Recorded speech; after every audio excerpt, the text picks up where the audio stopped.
Obviously, there was some headlines and some conversation with the DA's office. I spoke to Manhattan DA's office late last night about an accidental discharge that took place during the operation that we did up at Columbia University, specifically Hamilton Hall.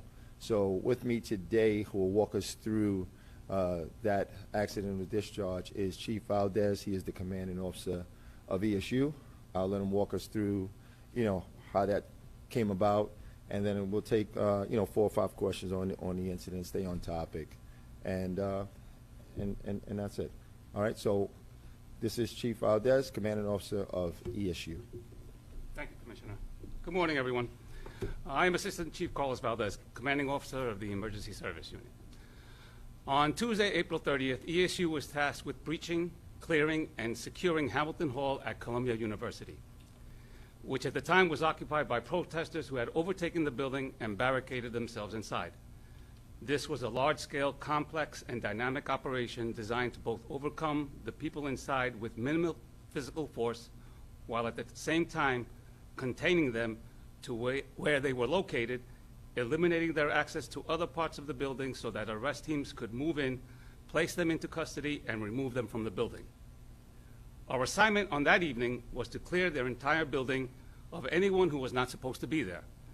This included many offices used by the faculty and administration, some of which were locked and required us to force entry. The situation was fluid and at certain times under low light conditions. During the course of this operation, while clearing an unoccupied vacant area of the building on the first floor, one ESU member, a sergeant, did unintentionally discharge 1 round from his firearm. The sergeant was attempting to assist other officers in gaining entry to a locked office to make sure there was no one hiding inside.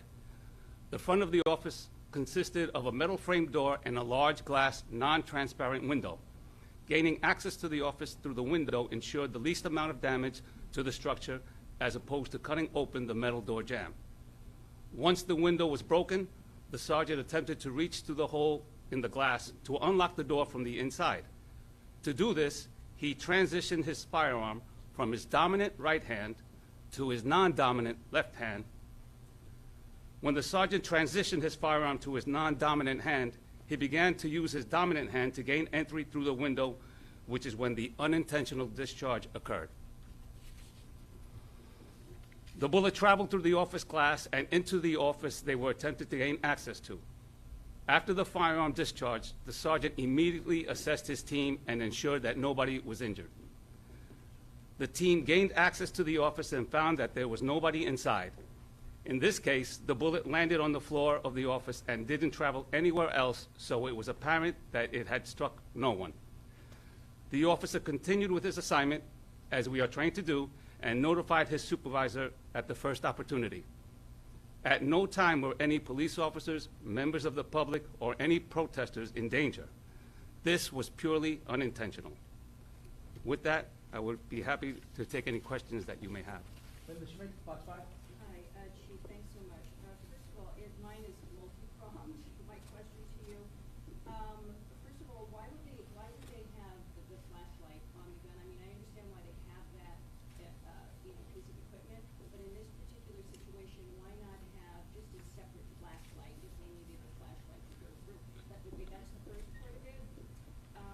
And then, when are you guys going to be releasing the body cam footage? I know DA has it. And the third part of the question, why wasn't this addressed at the presser on Wednesday? Because everybody obviously knew. I'll take the last two. Okay, the commissioner will take the last two. Now, as far as your first question, so we use a lighted firearm, side firearm. It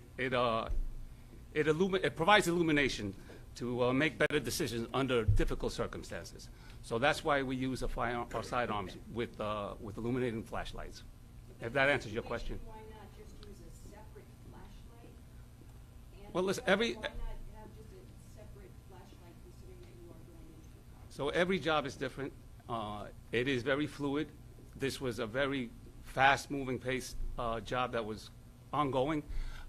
The officer decided to make entry and use his, while he was clearing the room, we have to prepare for anything that may be in that room that could possibly be of harm to the officers or to civilians.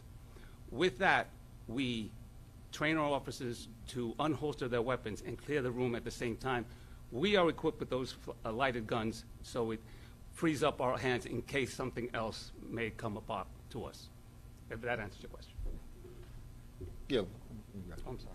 So, Linda, the other thing I think that you asked is the second part was what again? Give me the number 2 question. The second part was, when is the body cam footage going to be Yeah. So right now, released? so yeah, the DA has it, and we don't have any intention on releasing body cam on accidental discharge. We never do that, and I don't think we're going to do that here just because it's a newsworthy incident. Thing that we're not going to change that protocol. We're not going to release body cam on accidental discharge. Thank you.